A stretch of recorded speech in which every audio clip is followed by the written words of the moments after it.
The Alice killings remain to this day one of the strangest unsolvable serial killings in Japan. From 1999 to 2005, a series of 5 killings took place. The 5 killings might have been completely different, if not for the calling card that the killer had left each crime scene. He would have left a playing card. It varied from killing to killing each scene, each of the obvious location that had Alice written on it in the victim's blood. Very few clues were found on each crime scene, and eventually the case went cold. Below are the details of killing. The first victim was Sasuke Magum, a 29-year-old owner of the restaurant.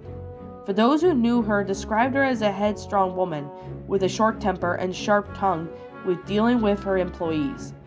She was known by her customers for her fine cooking and dedication to her job. Outside of her job, Megami was very social and often went to parties. It was after one such party that she went missing. She decided to walk home from her friend's house, seeing that she only was a block away from home, and she was a bit too drunk to drive. Several people offered to drive her home, but she shrugged it off as she was leaving the party. That one morning was this the last time she was seen alive. The next morning, a couple walking in the woods about a mile from Megami's house saw a large amount of blood on the overgrown, unused path. Curious, they followed it, where they found Megami's body. She had been torn apart, and the parts had been impaled on various tree branches. The couple called the police. It was when the police had found the playing card crammed into Megami's mouth, and it was a jack of spades, which had the word Alice written on it. It was previously mentioned. There were no fingerprints or any DNA to be found. There was vomit on the scene, but the female and the couple admitted that it was hers. Yamane Okio was barely a known singer, that band that never played anything more than various bars and her community functions. His friends had described him as a kind-hearted man who would never raise his voice off stage. After his death, his band fell apart, not leaving the heart to find a new singer. Akio was abducted from his apartment on February 11, 2001. His bandmates were the last people who saw him alive, and as he practiced with them earlier in that night his girlfriend came to visit him and was surprised to find the house empty. Within days, a missing persons report was filed, and the search for him began. On the security footage of the apartment, a hooded figure could be seen entering through the side door and leaving a large garbage bag that bulged in strangely. The strange appearance was never accounted for, and no one saw the strange man in person. This man was widely believed to be the killer, but his face was never shown, and there appears to be some doubt. The following week, the owner of the bar, Yandori, where the band had often performed, was opening for the day, and was met with a grisly sight. Slumped onto the table was Akio's body. His vocal cords had been ripped out from his throat, and he had been shot in the head. His Alice card was a king of diamonds, and he was found clutched his hands, alongside with the ruined vocal cords.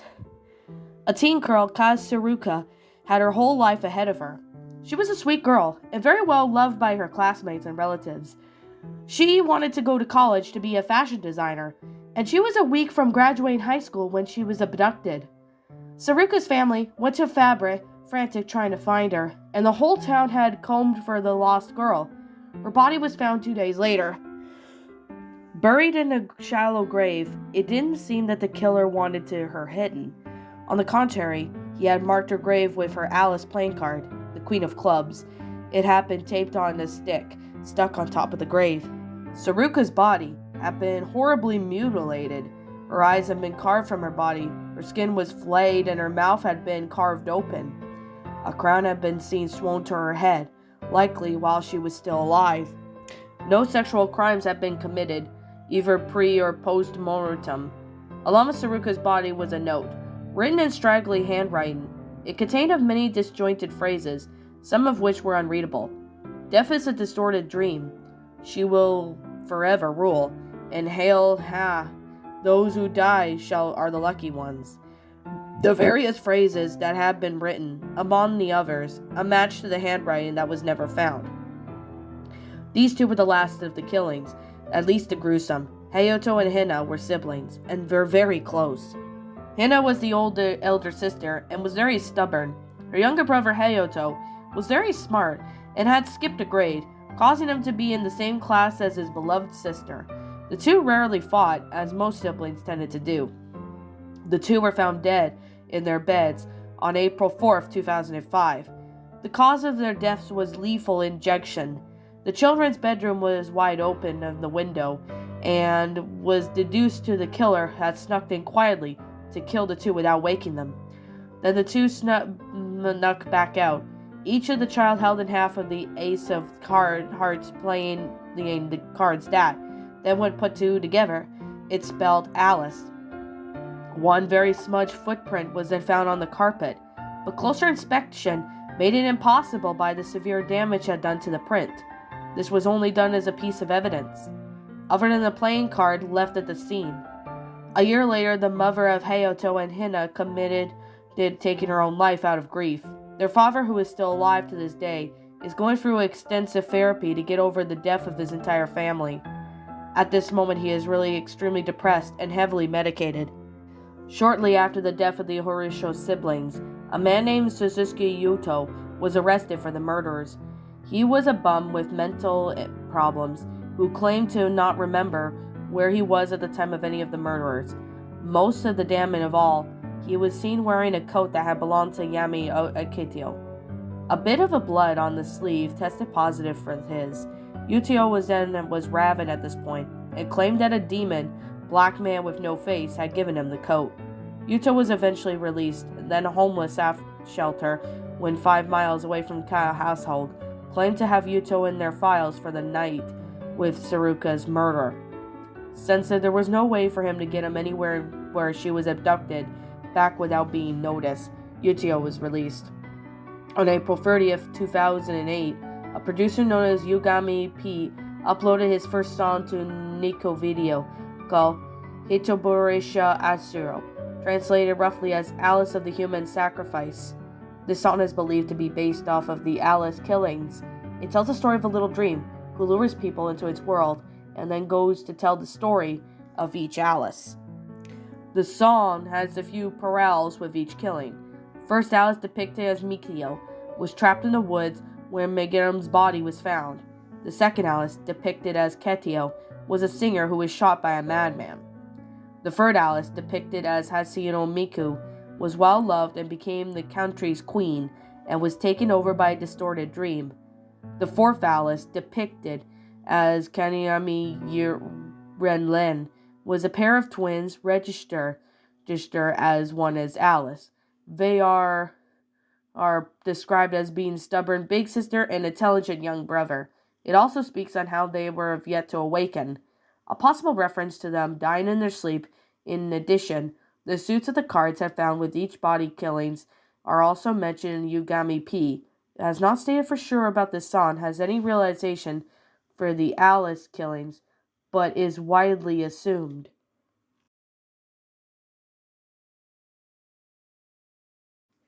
Well, my pretties, that was the Alice killings, a creepypasta written by BigMouth12349. My final thoughts on this story, I could definitely say this one was a pretty good creepypasta.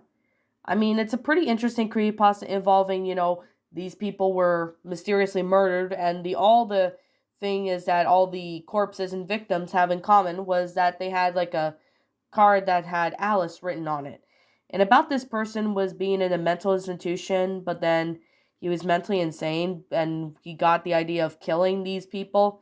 It honestly sounds like a pretty interesting concept that he may have had in mind. I mean, the story of its own self actually seems pretty believable. I honestly could see this being the case because when I saw this, I honestly really enjoyed the concept of the story. I honestly thought it just was flat out amazing. So, with the story of its own self, the fact that it's taking place in Japan, this honestly gives me a little bit of questions, and it kind of confuses me as to what was going on. I personally thought it was a pretty neat story, and I personally really enjoyed the concept of it. I thought it was a pretty neat, well-made story. Now, the storyline of this is just flat out amazing. I personally, even though it involves, someone going around killing these people, kind of makes me wonder why these people deserve to die. Like, why were they killed? Like, did something happen? But like I said, we may never know because, this story does not explain why they died or why this person decides to target them, even if they didn't do anything. This honestly gives me pretty good questions as to why.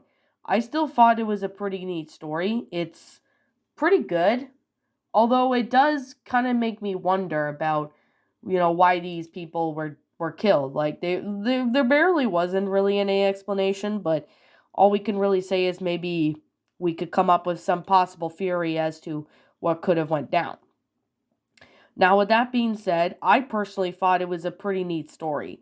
So, with that being said, and that being the case, I personally liked it. I thought it was a good story. So, anyways, yeah, I will be leaving the link in the description down below for any of you guys who want to check this story out. The story of its own self, I could say it was a pretty interesting story. I personally thought it was neat, although it kind of makes me wonder, though, as to, what went down. But like I said, though, that's just that. I'm not really too sure, but yeah. Okay.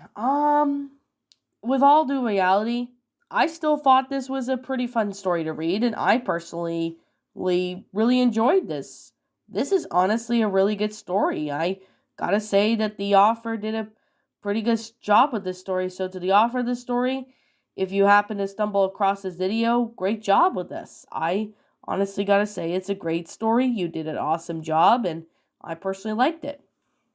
So, I guess with that being said and that being the case, this is just simply my own personal opinion. I want to state that now, and if you happen to disagree with me, that's fine too. We're all entitled to our own opinions in regards to these creepypastas, and this is just simply my own personal thoughts. I give this story I'm gonna give this one a 10 out of 10. It's a great creepypasta. I personally enjoyed it. I thought it was a really great concept for a story, and I personally enjoyed this. It's a pretty great story. I do appreciate the good writing and the grammar and stuff. It's flat out amazing. I personally thought it was really neat, and I really enjoyed it. So I gotta really say, this story was awesome.